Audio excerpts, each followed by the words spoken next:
오늘 우리 좋은 날입니다. 또 이렇게 유아 세례, 또 성인 세례가 있고, 또 오늘 또 오후 5시 반에는 또 우리 예배당 이전 기념해서 또 감사 예배가 있습니다. 오늘 5시 반에는 꼭 오셔야 되는 거 아시죠? 혹시 안 오실 분 있으면 손 들어주세요. 없습니다.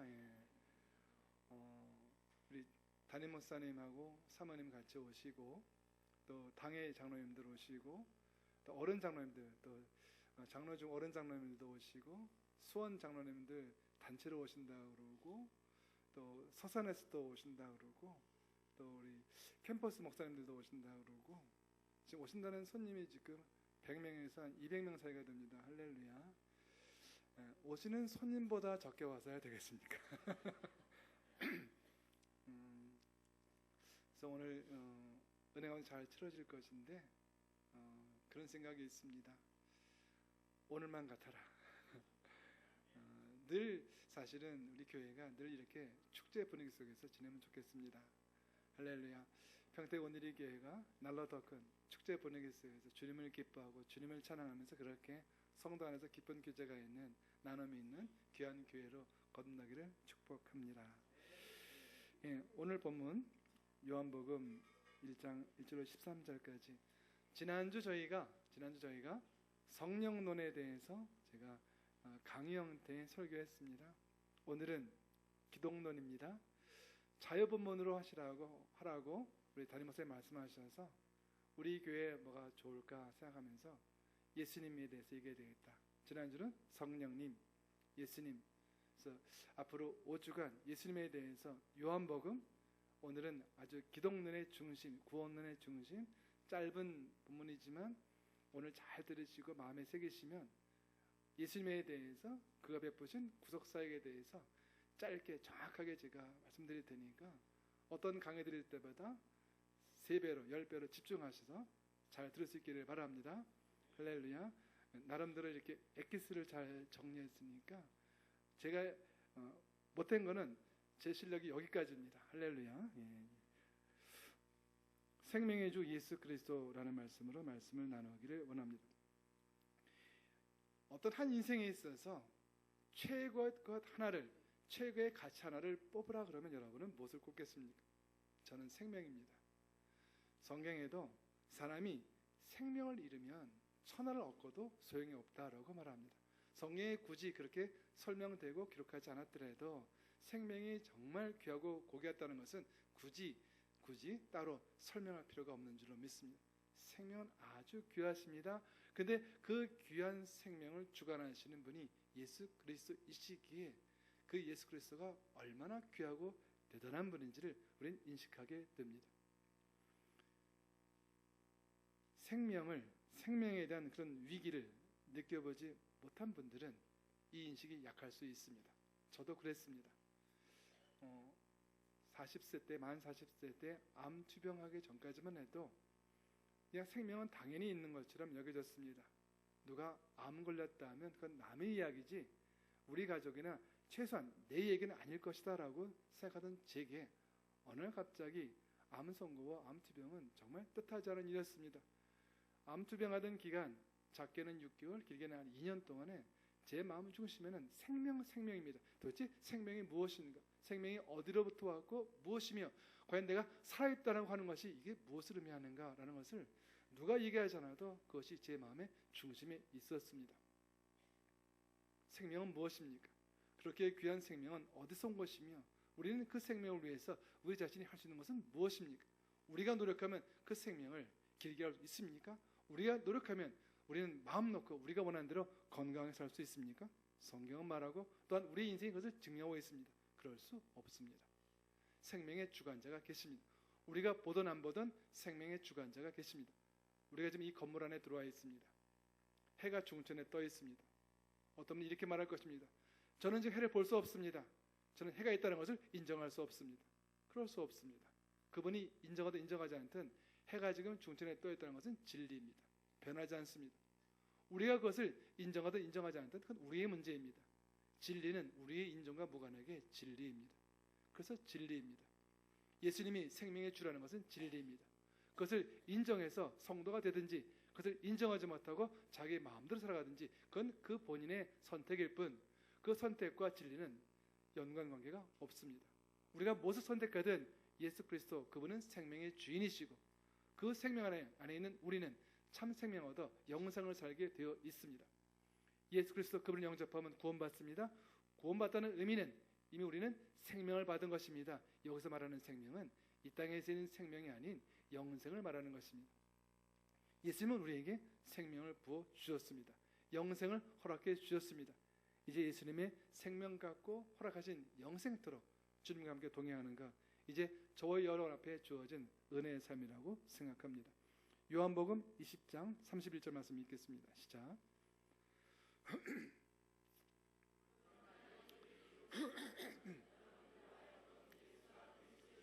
하나님의 아들이심을 믿게 하고 또 믿어서 예수 이름으로 생명 얻도록 하기 위함입니다. 아멘. 요한복음 20장 31절에는 다른 복음서와 달리 요한복음을 기록한 이유를 정확하게 설명합니다. 요한복음 기록한 이유는 예수 그리스도 그분 이야기라고, 예수 그리스도가 이분에 오셔서 이 땅에 있는 당신 백성들에게 주신 그 계시의 내용을 분명히 드러내기 위해서 이 요한복음이 기록되었다고 합니다. 그것이 요한복음이고 요한복음의 계시입니다. 요한복음 3장 16절 말씀 읽겠습니다. 시작.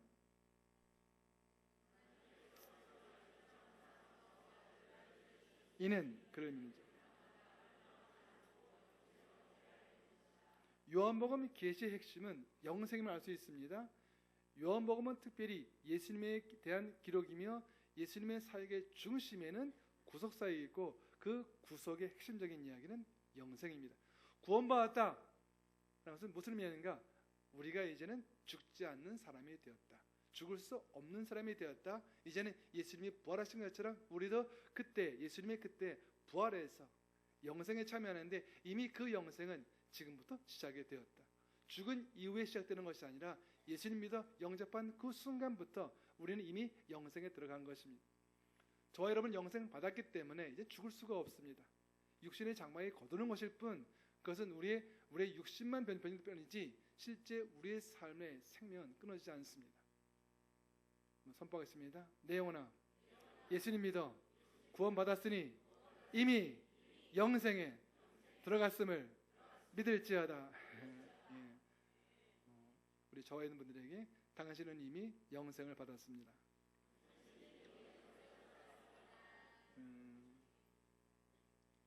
지난주에 장례식을 잘 치렀습니다. 장례식 때 굉장히 메시지가 굉장히 강력합니다. 짧지만 영생입니다. 영생이기 때문에 우리는 이 땅에서 헤어지는 것 이상 슬퍼하지 않습니다. 왜? 다시 만날 것이기 때문입니다. 영원히 죽은 것이 아니기 때문입니다. 세상은 죽음에 대해서 아주 예민합니다. 왜냐하면 그것은 영원히 죽은 것이기 때문입니다. 영생입니다. 예수님과 영생입니다. 그것이 요한복음의 기독론입니다. 예수님은 어떤 분인가? 영생을 주시기 위해서 이 땅에 오신 분입니다. 예수님은 어떤 분인가? 영생을 주시기에 오셨고 십자가를 통해 승리하셨고 영생을 주셨습니다. 이제 예수님을 영접하는, 예수를 믿는 모든 사람들에게는 오늘 요한복음 3장 16절 말씀처럼 이미 영생 받았습니다. 영생을 받을 것이다, 받을지도 모른다가 아니라 영생을 받았습니다. 이것이 기독론의 핵심입니다. 예수님은 그런 분이십니다. 특별히 요한복음은 예수님의 신성에 초점 맞추고 있습니다. 마태복음, 누가복음, 마가복음이 예수님의 인성과 신성에 대해서 고루 적당히 조화롭게 쓰여진 글을 한다면 요한복음은 인성이라는 부분에 별로 관심 없습니다. 요한복음은 시작부터 태초에 말씀이 계시니라 말씀은 곧 하나님이시다. 그때 그 말씀이 예수님을 가리키는 것이고 생명이 예수님을 가리키는 것이고 참 빛이 예수님을 가리키는 것이며 요한복음은 서두부터 예수님은 이 땅에는 그 누구와도 다른 근본에 다른 하나님의 아들이요 하나님이심을 선포함으로 시작하고 또한 글 내내 요한복음 내내 기적을 보도하는데 별로 관심 없습니다. 기적에 대한 보도가 7개 있지만 그 7개마저 예수님이 어떤 분인지를 설명하기 위한 보조 자료에 불과합니다. 요한복음은 철저하게, 사도 요한은 철저하게 예수님 자신에 대해서 기록했습니다. 따라서 요한복음은 기독론의 중심이요 요한복음을 잘 이해하고 묵상하면 예수님에 대해서 또한 그가 살아간 삶인 기독론과 구원론에 대해서 전문가가 될 수 있습니다.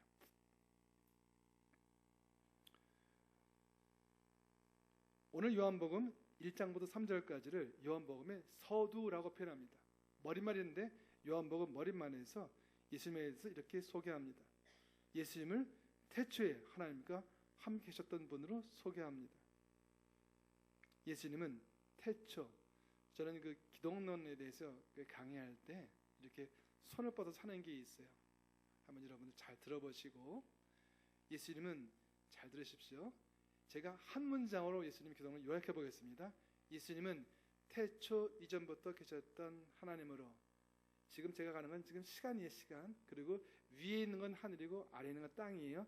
시간이 흘러가다가 하늘 시간이고 땅 시간이에요. 자, 위니까 하늘이겠죠.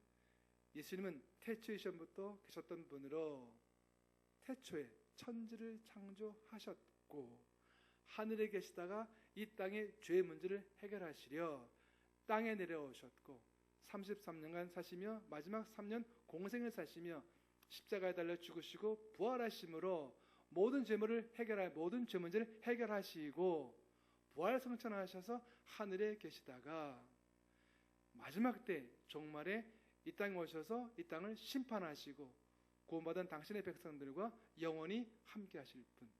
끝났습니다. 기독론입니다. 할렐루야. 그렇지만 설명을 더하기 위해서 설교는 마치지 않겠습니다. 지금 제가 드린 이 부분이 한 문장이지만 예수 그리스도 누구신가 기독론의 핵심 중에 핵심입니다. 나중에 필요한 분 있으면 저한테 오시면 제가 노트에 적어드리겠습니다. 예수님은 태초 이전부터 계셨고 태초에 하나님과 함께 창조주이십니다. 요한복음은 서두부터 어떻게 소개하는가? 예수님은 창조주이시다. 왜냐하면 예수님이 지금부터 행할 기적, 이적에 대해서 우리 이해를 돕는데 아무것도 아니라는 얘기입니다. 요한복음은 기적, 이적이 예수님께 무슨 대수냐 얘기하는 거예요. 마가복음, 마태복음은 그렇지 않습니다. 서서히 분위기를 끌어가면서 자, 이 정도 됐으니 예수님이 그런 기적, 이적 베푸는 게 이해되지 라고 했다면 요한복음은 처음부터 그분이 하나님이신데 말씀으로 창조하신 분이 이미 모든 것을 만드신 분이 고칠 수 없다? 말이 안 된다. 그러니 질병 고치는 것, 문제 해결하는 것, 기적, 이적 예수님께는 전혀 문제가 되지 않는다라고 말한 이후에 제가 다음 주에 예수님의 첫 표적 가나의 혼인잔치 할 텐데 예수님은 하나의 예를 보여주는 것이죠. 그렇죠? 예수님이 어떤 분인가를 1장에 설명하고 그 보조제로 for example에서 나오는 2장이 예수님이 기적, 이적 행하는데 아주 가볍게 행하십니다. 물론 포도주를 만드는데 요한복음은 아주 자연스럽게 전혀 문제가 되지 않는 것처럼 기이 여기지 않으면서 설명합니다. 그것이 요한복음 1장, 2장 넘어가면서 기독론이 시작이 됩니다. 예수님을 창조주 하나님으로 그리고 표현상으로 예수님을 말씀으로 표현하십니다. 말씀은 보이지 않는 것이죠. 근데 말씀은 이미 모든 것이 있기 전부터 계셨죠. 그리고 말씀이라는 건 사라지지 않기 때문에 영원하죠. 말씀이란 표현은 예수님이 이미 계셨던 분과 앞으로 영원히 계신다는 것을 상징적으로 표현한 것입니다. 요한복음은 예수님을 말씀으로 소개합니다. 그분은 원래 계신 분이고 앞으로 영원토록 사라지지 않을 분이다. 그것을 말씀으로 표현하며 그분의 위격을 설명하고 있는 것입니다. 4절부터 5절까지 예수님에 대해서 좀 더 구체적으로 설명하는데 이번에는 우리 창조주라는 것, 창조라는 과정에 대해서 근본 설명한 후에 좀 더 우리와 밀착적인 적용으로 좀 우리에게 와닿는 것, 즉 우리가 눈으로 볼 수 있는 것, 창조는 우리가 눈으로 볼 수 있는 것이 아니니까 우리가 눈으로 볼 수 있는 상징적인 것 두 가지를 가지고 예수님을 설명하십니다. 하나가 생명이고 하나가 빛입니다. 저와 여러분 가운데 생명 모르는 사람이 어디 있습니까? 빛 늘 보던 거니까 익숙합니다. 이제 생명과 빛이라는 늘 우리 주변에 있고 떠나지 않고 언제든지 우리가 함께하는 생명과 빛이라는 두 상징적인 용어를 통해 예수님이 어떤 분인지를 소개합니다. 첫 번째, 예수님은 생명이십니다. 그리고 조금 더 자세히 보면 예수님 안에 생명이 있습니다. 우리가 예수님 안에 있어야 됩니다. 예수님 안에 있으면 죽지 않습니다. 이런 질문, 목사님 어떻게 하면 죽지 않습니까? 살 수 있는 비결을 가르쳐 주십시오. 예수님 안에 계시면 됩니다. 그럼 선포하겠습니다. 예수님 안에 있으면 죽지 않는다. 그 얘기하는 거예요. 예수님 안에 있으면 이 죽는다는 것은 물리적, 영적 다 포함한 거죠. 물리적으로는 실제로 죽지 않는 것이며 영적으로는 우리는 좌절하거나 낭망하는 감정 가운데 빠져있지 않는다는 거죠. 언제든지 헤쳐나올 수 있어요. 따라서 우리가 힘들어하고 고통하고 염려하고 근심하는 것 예수님 밖에 있기 때문입니다. 예수님 안에 있는 사람에게는 걱정, 근심, 염려가 그 사람을 지배할 수 없습니다. 그것이 들어왔다가 탁 튀겨나가는 것입니다. 그것이 예수님 안에 있는 사람의 특징입니다. 예수님 안에 생명이 있습니다. 예수님은 생명이십니다. 요한복음 11장 25절 26절 말씀 시작.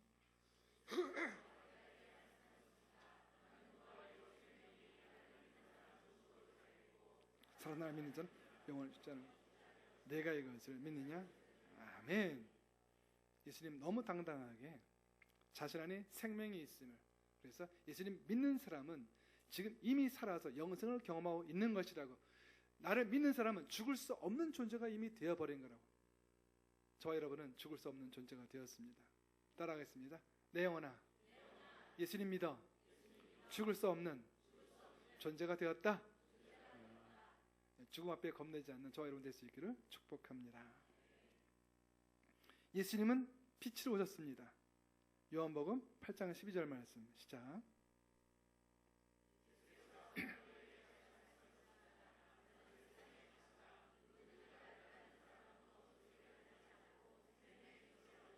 아멘. 빛에 대해서 설명을 자세하지 않겠습니다. 하나만 한다면 이 방에 연습한다면 만에 불을 껐다고 치면, 끄지 마세요. 불을 껐다고 치면 여러분에게 묻습니다. 어두워요. 여러분 뭐라 하면 됩니까? 불 켜세요. 우리는 다 알고 있습니다. 어둠을 몰아내는 것은 삽이 아니고 빛입니다. 아무리 큰 삽을 가지고 어둠을 아무리 파내도 어둠은 파낼 수가 없습니다. 근데 스위치 하나 켜는 순간에 어둠은 사라집니다. 그분이 예수 그리스도이십니다. 여기서 말하는 어둠이라는 것은 죄의 권세를 말합니다. 죄의 권세 쉽지 않습니다. 우리는 죄의 권세를 이길 수 없습니다. 그러나 거꾸로 예수님과 함께 하시면 죄의 권세는 더 이상 문제가 되지 않습니다. 죄된 본성이 저희 안에 있는데 그 죄된 본성이 저희를 지배할 수 없습니다. 예수 그리스도 안에 있고 그 빛에 노출된 사람은 더 이상 죄의 노예가 될 수 없습니다.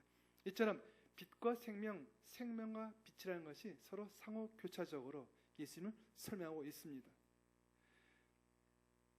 빛을 통해 생명을 얻습니다. 왜? 어둠이 없어졌으니까. 그리고 생명이 있기 때문에 빛으로 나갈 수 있습니다.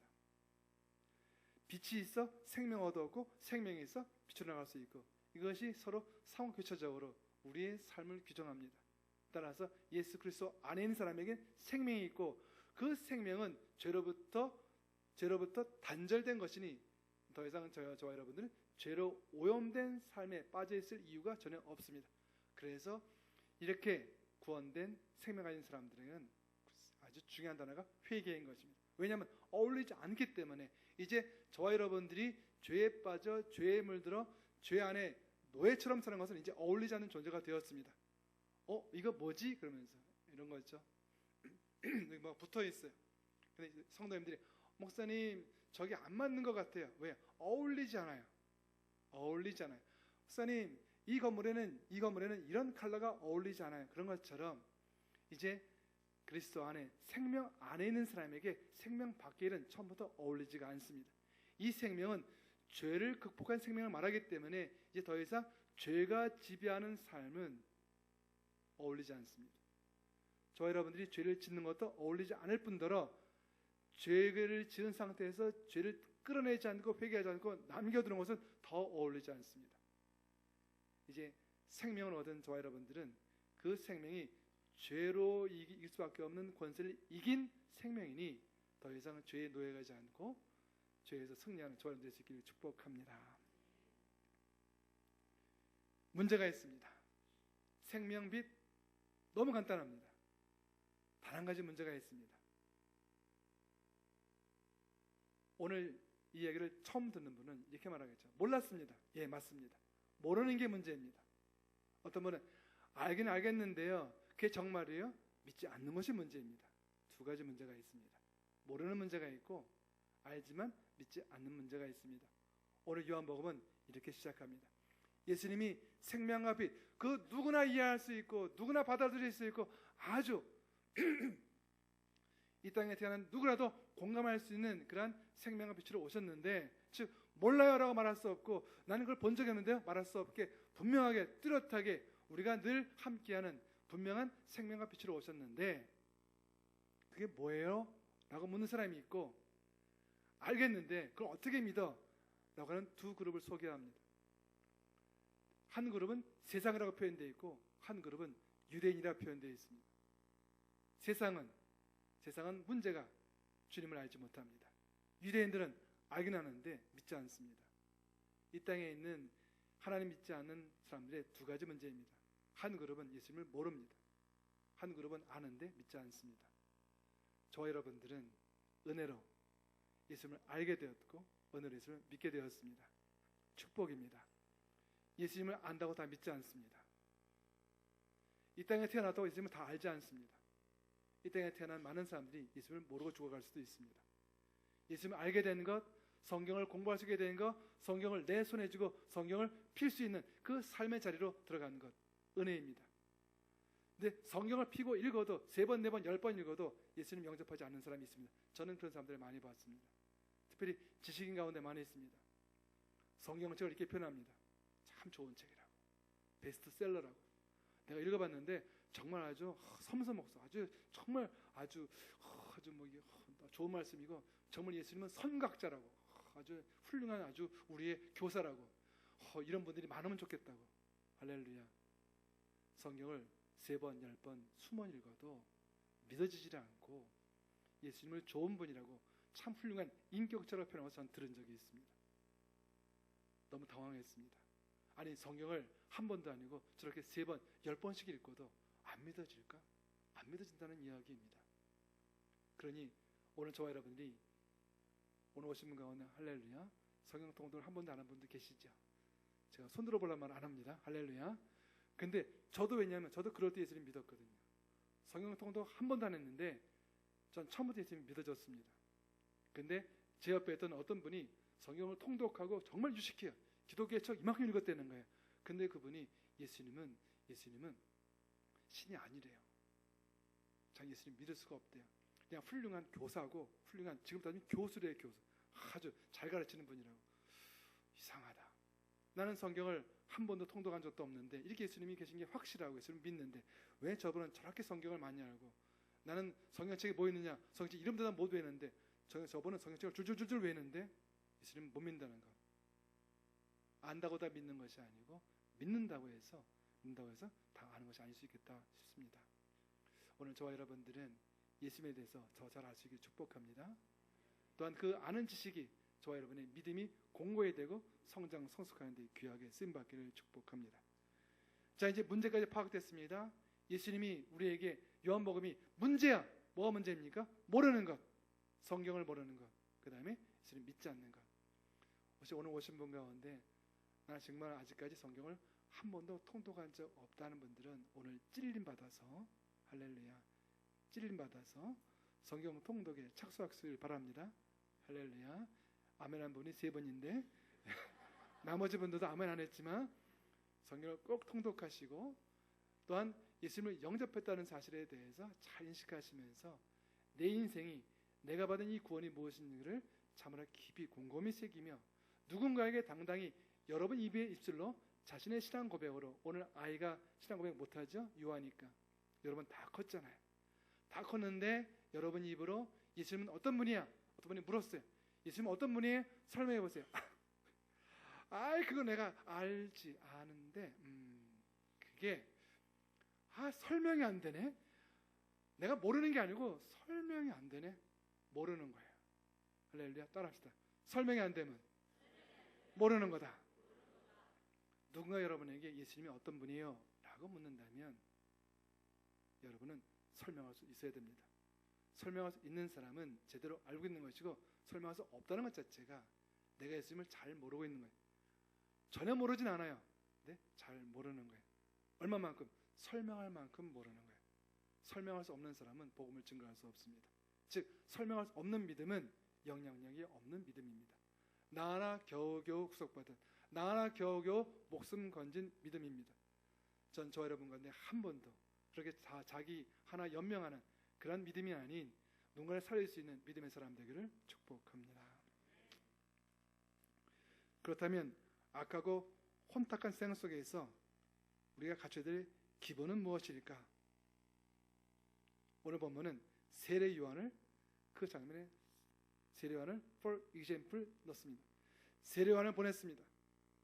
세례 요한은 설명합니다. 세례 요한은 자신의 사명을 충실하게 이행했습니다. 예수 그리스도의 오심을 증거했고 예수 그리스도께 세례를 베풀었고 예수 그리스도 오시는 모든 길을 준비한 사람입니다. 그러나 세례 요한은 이렇게 말합니다. 나는 메시아가 아니다 말합니다. 오늘 성경은 말합니다. 세례 요한이 말한 것처럼 세례 요한은 메시아가 아니다. 세례 요한은 참빛이 아니다. 이 땅에 어떤 훌륭한 인격자도 예수님처럼 될 수 없다. 즉 예수님은 한 인격, 훌륭한 인격체가 아닌 예수님은 처음부터 세례 요한과는 전혀 차원이 다른 세례 요한은 인간이라면 예수님은 하나님이시다. 세례 요한을 빗대어 예수님이 그와 비슷한 메시 회개하라 정이 갖고 왔느니라 같은 메시지만 그 무게와 중량감이 다르다. 세례 요한은 예수님께서 하신 것을 설명한 것이고 예수님은 자신을 설명한 것이다. 세례 요한은 예수님을 설명한 것이고 예수님은 자신을 설명한 것이다. 이것이 세례 요한을 빗대어서 이 땅에 그 누가 얘기하더라도 예수 그리스도 외에 따를 자가 없으며 예수 그리스도 외에 다른 이름을 구원을 위해서 우리에게 준 일이 없다라고 하는 건 일입니다. 이것이 기독론의 아주 기본 중에 기본입니다. 먼저 유대인들은 세상은 예수님을 받아들이지 않았고 유대인들은 예수님을 믿지 않았습니다. 생명과 빛으로 오신 명백하신 메시아인 예수 그리스도를 세상은 알지 못하고 유대인은 알고도 영접하지 않았습니다. 라는 문제를 우리는 배웠습니다. 근데 그러나라는 표현과 함께 구원론을 열어가기 시작합니다. 그러나 앞에까지 기독론입니다. 그러나부터 구원론입니다. 그러나 다는 아니다. 세상은 알지 못해서 예수를 영접하지 않았고 유대인들은 알고도 영접하지 않았고 영접하지 않은 그 그룹이 있음을 얘기하는데 그러나 전부는 아니었다. 예수님을 알고 믿어 예수님을 영접한 사람들이 있었다라고 오늘 말씀 이야기합니다. 요한복음이 왜 씌워졌는지 우리에게 무엇을 하는지 어렵지 않게 알 수 있는 대목입니다. 8절까지가 기독론이라면 9절 이하부터는 구원론이라고 보면 좋겠습니다. 예수 그리스도를 영접한 이에게 상급 있음을 설명하면서 구원론을 열어갑니다. 구원론은 단순하게 우리가 죽음을 이기면서 겨우 목숨을 연명한 것이 아니라 하나님의 자녀가 된 것을 강조합니다.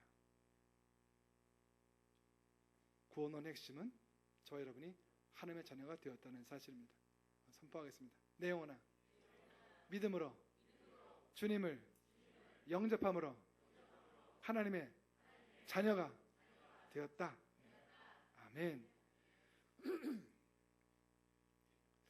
우리는 하나님의 자녀가 되었습니다.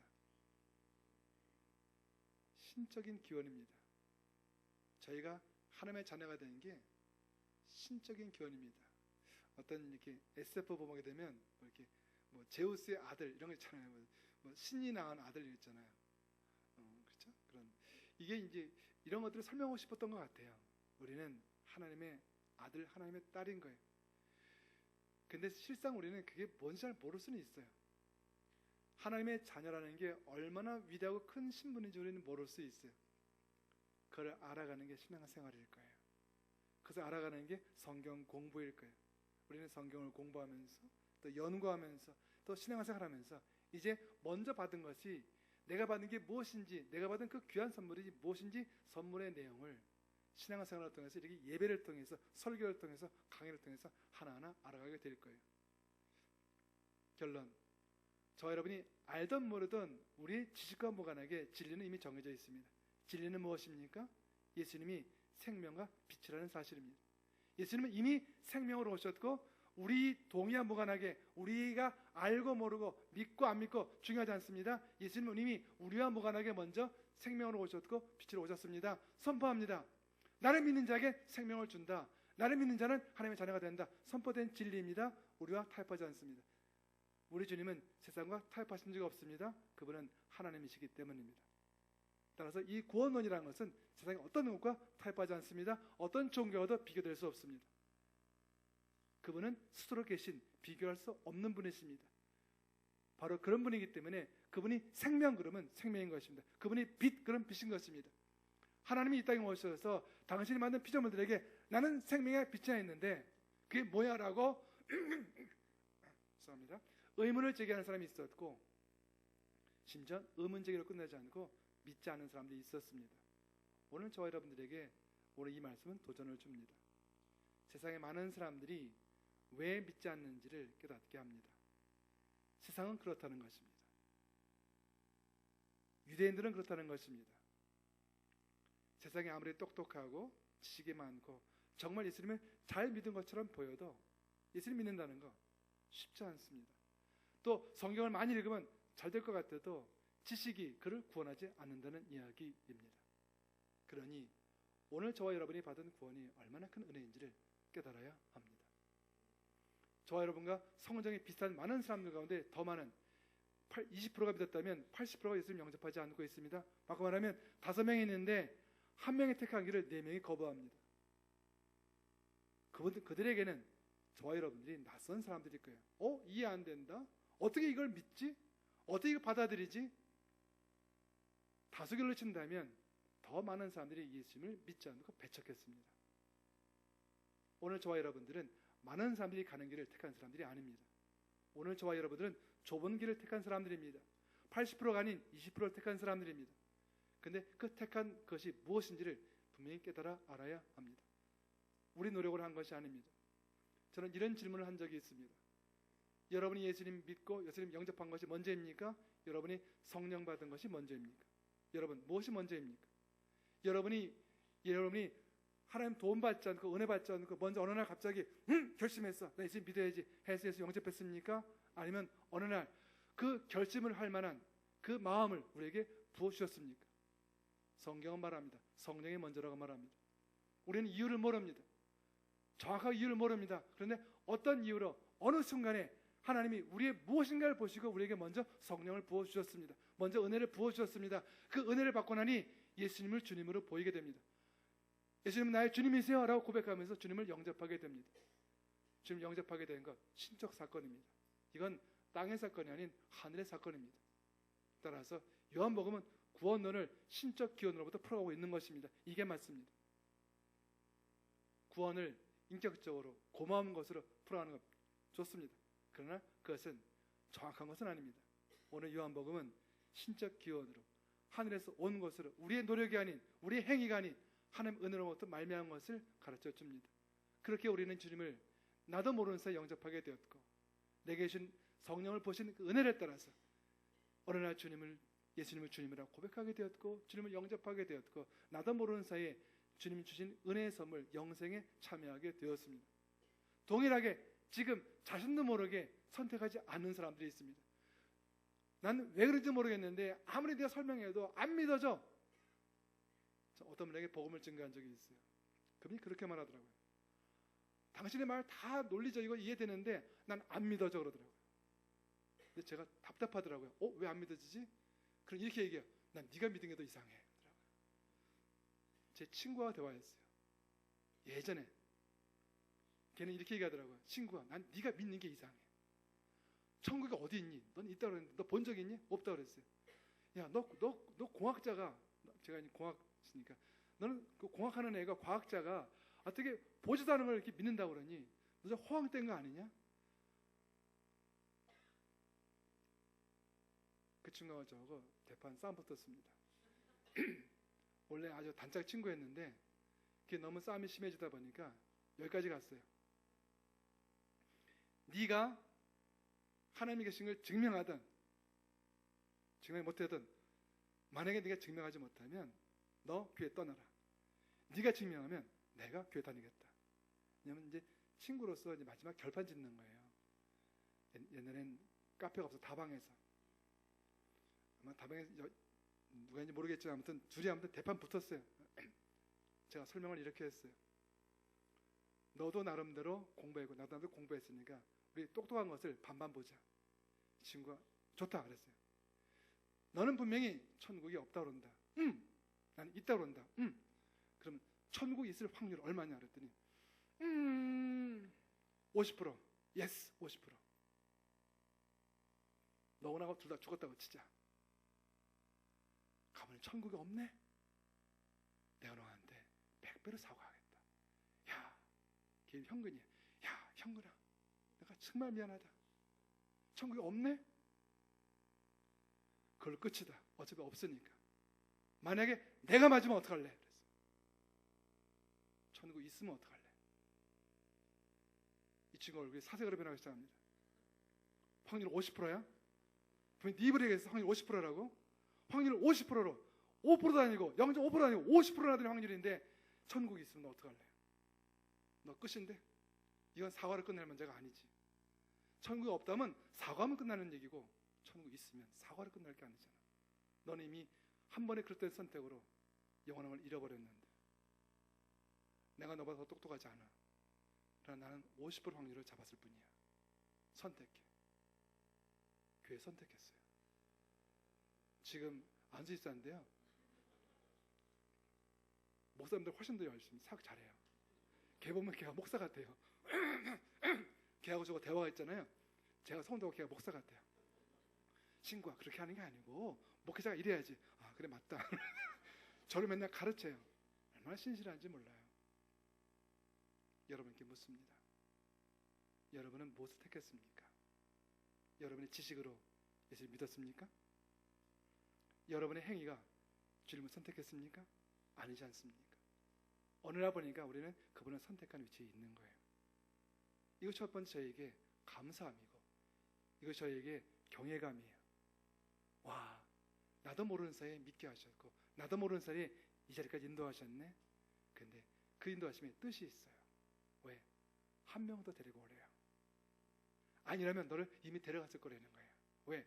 천국이 여기보다 100배나 1000배나 좋은 곳이기 때문에.